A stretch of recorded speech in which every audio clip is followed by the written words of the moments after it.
نحمده ونصلي ونسلم على رسوله الكريم أما بعد فأعوذ بالله من الشيطان الرجيم بسم الله الرحمن الرحيم والذين آمنوا أشد حبا لله صدق الله مولانا العظيم وبلغنا رسوله النبي الكريم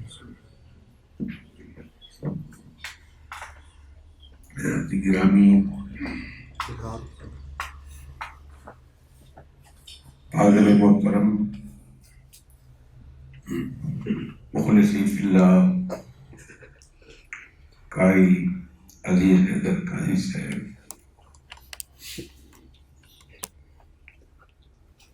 کو ہم ہدیہ تبریک پیش کرتے ہیں۔ انہوں نے قبلہ شاہ صاحب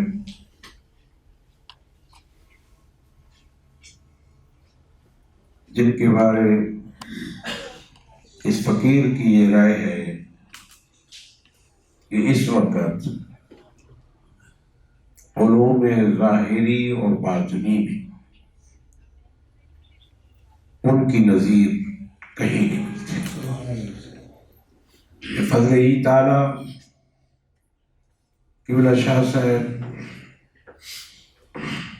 نسبی لحاظ سے، علمی مرتبے کے لحاظ سے نہایت ہی بلند و بالا مقام رکھتے ہیں۔ قرآن مجید میں اہل علم کے لیے الراسخون فی العلم بسطۃ فی العلم جیسی اصطلاحیں استعمال ہوئی، یہ ساری قبلہ شاہ صاحب پر فٹ ہوتی ہے۔ علوم کے اندر رسوم ہونے حاصل ہے۔ کوئی اہل علم،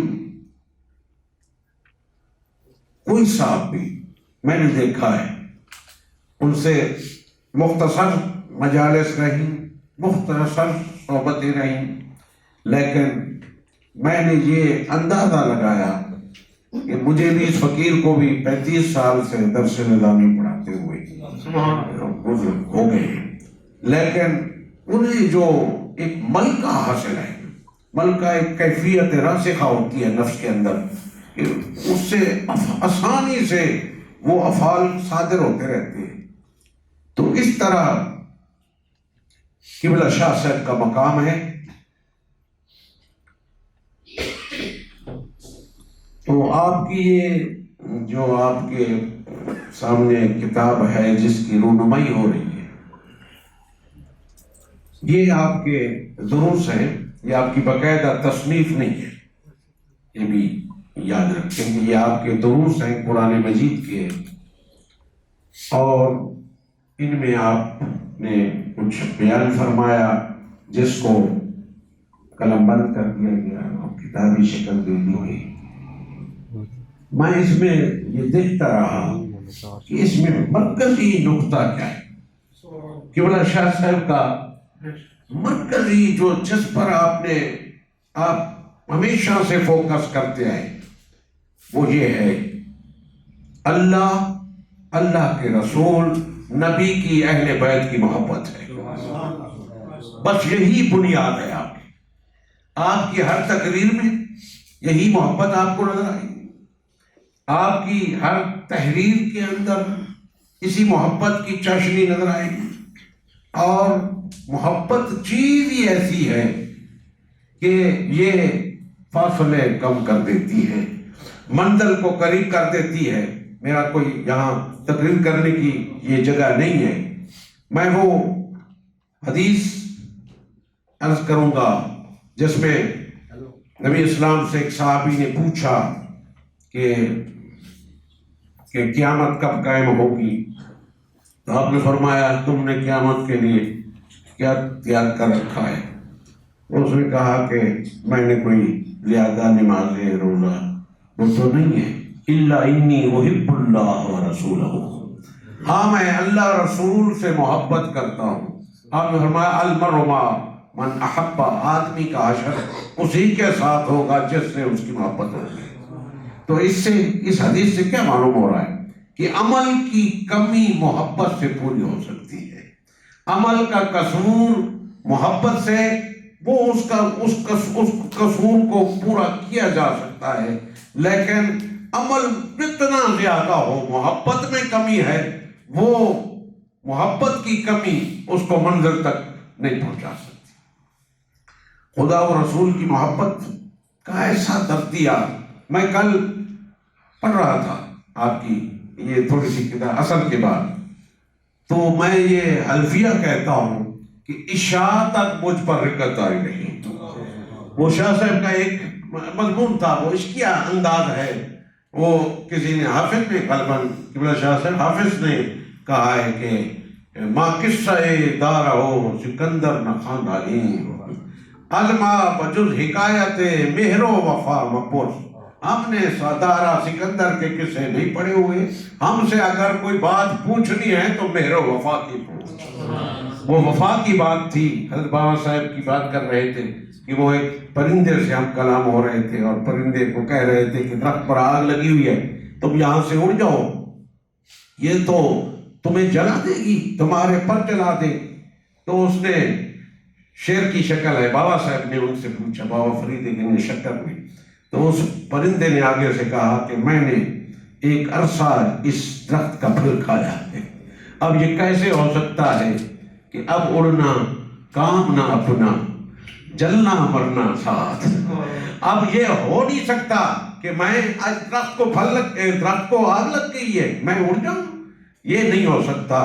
میں جان دے دوں گا لیکن اس درخت کا ساتھ نہیں چھوڑوں گا۔ یہ وفا کا سبق دیا، درس محبت دیا۔ تو بس اس بات کو میں نے پڑھا تو مجھ پر ایسی کیفیت طاری ہوئی۔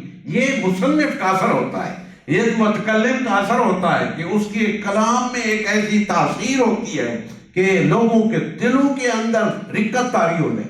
اور مرزا مظہر جان جانا نے فرمایا تھا کہ یہ رقت خدا کی رحمت کو لاتی ہے۔ رقت ایسی چیز ہے کہ یہ خدا کی سماع کے جواز پر انہوں نے ان سے پوچھا گیا کہ آپ کا سماع کے بارے میں کیا خیال ہے، تو آپ نے فرمایا سماع سے سننے سے کیا پیدا ہوتی ہے، رقت پیدا ہوتی ہے، اور رقت خدا کی رحمت کے نزول کا باعث بنتی ہے، اور جو چیز خدا کی رحمت کے نزول کا باعث بنے وہ ناجائز کیسے ہو سکتی ہے، ناجائز کیسے ہو سکتی ہے۔ تو آپ کی یہ کلام کے اندر یہ تاثیر ہے کہ اس میں مصنف کا اثر ہوتا ہے، اس کے کلام کی تاثیر ہوتی ہے، وہ حضرت کا رنگ نظر آتا ہے مجھے فوائد جیلانیہ کے اندر۔ تو آپ کا محبت والا رنگ، مہر و وفا والا رنگ۔ اتنا بات کرتے کرتے آپ کہتے ہیں کہ حضرت سیدنا صدیق اکبر آپ کے یوم وصال آ رہا ہے، آپ کی بات کرتے ہوئے مہر و وفا کی بات کرتے ہوئے کہتے ہیں کہ جب آپ کو وصال کا وقت قریب آیا تو آپ نے یہی وصیت فرمائی کہ مجھے جب مجھے تجہیز و تکفین کر دینا تو پھر میری میت کو حضرت کی میری چہارپائی حضرت صلی اللہ علیہ وسلم کی قبر انور پر لے جانا اور پھر اجازت مانگنا، کیونکہ اس سے پہلے صدیق نے کبھی اپنی مرضی سے کام کیا نہیں، اب مرنے کے بعد بھی اس کی اپنی مرضی نہیں چلے گی، یار کی مرضی چلے گی۔ اور یہی محبت کا اصول ہے کہ محبت یہ مجبور کر دیتی ہے کہ جس سے محبت کرو اپنے دل کو اس کا تابع بنا دو۔ تو یہ محبت ایک ایسی چیز ہے کہ جس نے، تو انہوں نے کہا کہ اگر وہ اجازت دے دیں تو پھر اجازت ہو جائے تو پھر یہاں دفن کر دینا، وگرنہ بقیع میں دفن کر دینا۔ تو حضرت علی خود فرماتے ہیں کہ ہم لے گئے اور آپ سے پوچھا کہ آپ کا غلام حاضر ہے، آپ کا غلام حاضر ہے۔ صحابہ کرام حضرات خلفائے راشدین کا بیان کرتے ہوئے ایسے لگتا ہے کہ حضرت پر کیا ہو گئی ہے، کیفیت کیا ہو گئی ہے، تاریخ ہو گئی ہے۔ حضرت علی رضی اللہ تعالی عنہ آپ کا ذکر کرتے ہیں، حضرت عمر فاروق کا ذکر کرتے ہیں۔ ان سے پوچھا گیا کہ حضرت آپ 22 لاکھ مربع میل کے حکمران ہیں، بڑے آپ فاتح ہیں، بڑے آپ عادل حکمران ہیں، آپ کا تعارف کیا ہے؟ فرمایا کنت عبدہ و خادمہ، میں تو حضور کا ایک غلام تھا، میں آپ کا خادم تھا، اور میری مثال تو اس اونٹ کی ہے جس کے نکیل کے اندر، جس کے ناک کے اندر کوئی نکیل ڈالے ہوئے اس کو چلاتا رہے، جدھر وہ چلاتا چلا جائے گا وہ چلتا چلا جائے گا۔ ہمارے ناک کے اندر تو محمد عربی کی محبت کی نکیل پڑی ہوئی ہے۔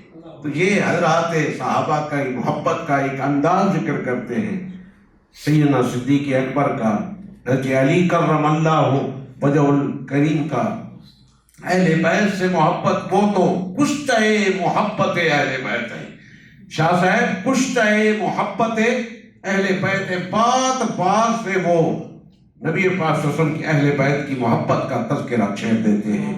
دعا ہے کہ اللہ تبارک تعالیٰ حضرت قبلہ شاہ صاحب کے اس علمی کارنامے کو، جن کو ہمارے فاضل محترم قاری عزیز حیدر صاحب نے یہ کتابی شکل دی ہے، ان کے مزید علمی کارناموں کو بھی لوگوں کو روشناس کرانے کی ہم سب کو توفیق عطا فرمائے۔ طوبى لأهل بلدة فيها النبي المحتشم